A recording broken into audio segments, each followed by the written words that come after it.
Hello everyone, and welcome back to another Monster Hunter Rise video. Today we're going to be breaking down what the Wirebug is, how it works, and how to effectively add this new tool to your hunting tactics.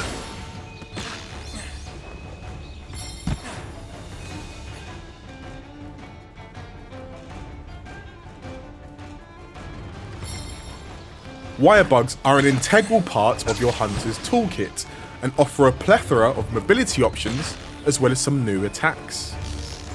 Now it's important to remember that Wirebug moves rely on Wirebug charges. These charges cost Wirebugs, but don't fret, these bugs will recover over time.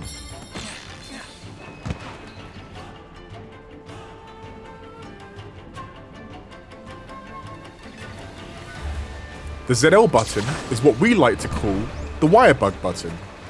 Pressing ZL in conjunction with other buttons will allow you access to a wide variety of moves. Some of these will allow you to reposition, outmaneuver and hunt your prey in diverse and unique methods.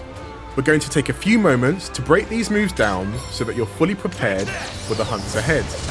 Now before we go any further, it's important to remember that these moves are contextual and will change depending on whether your weapon is sheathed or drawn. Let's start with those available to you with your weapon sheathed.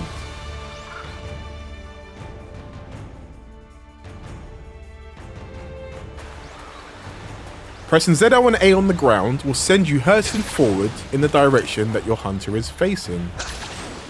This ability allows for fast repositioning either towards or away from the threats your hunter may be facing. Pressing ZL and X on the ground will send you in a diagonally upwards trajectory. This is an incredibly useful ability that will help you get aerial advantage over your targets, or quickly reposition to avoid incoming grounded attacks. Holding ZL and then pressing ZR will fire a Wirebug in the direction of your reticule. This will propel you in that direction with greater precision than any of the other methods. In the air, pressing ZL and ZR again will operate exactly as before. However, pressing A or X whilst airborne will operate somewhat differently. Pressing ZL and X will keep you airborne and allow you to travel in the direction your hunter is facing. This is incredibly useful for maintaining mobility while staying airborne. Whereas ZL and A will send you diagonally towards the ground. This is perfect for those wanting access to grounded attacks and moves at a moment's notice. If you're having trouble remembering all of these, think of them like this. ZL and X will either get you airborne and keep you there, and that using ZL and A will keep you grounded or get you there. Pressing A whilst airborne will cause you to halt momentum and utilise a Wirebug to hang in the air. From here you can evade in a chosen direction by tilting the left stick and pressing B.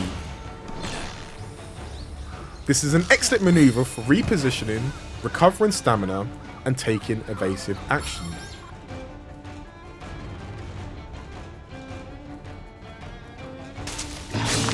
When knocked off your feet by monster attacks, you can use the wireful technique to dust yourself off and get back into the fray.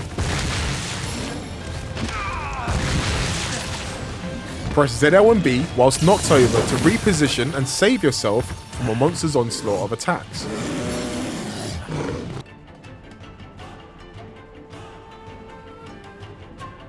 Performing a wire dash when facing a wall will allow a hunter to perform a wall run. From there, you can traverse sideways or upwards, but at the cost of your stamina. Whilst wall running, your hunter will have access to other moves such as wall jumps or attacks.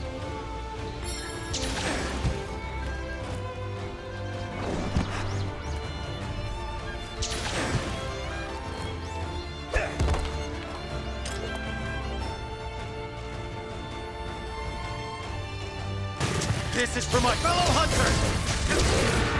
With your weapon readied, you'll have access to unique Wirebug assisted moves, known as Silkbind. Silkbind attacks can be triggered by pressing ZL and X or A depending on your weapon's moveset. Ranged weapons can trigger these moves by holding R and pressing X or A whilst their weapon is drawn. We hope you've enjoyed this brief overview of the basics of using the Wirebug. We hope you'll take this knowledge and develop it even further when you get your hands on Monster Hunter Rise, which arrives on Nintendo Switch March 26, 2021.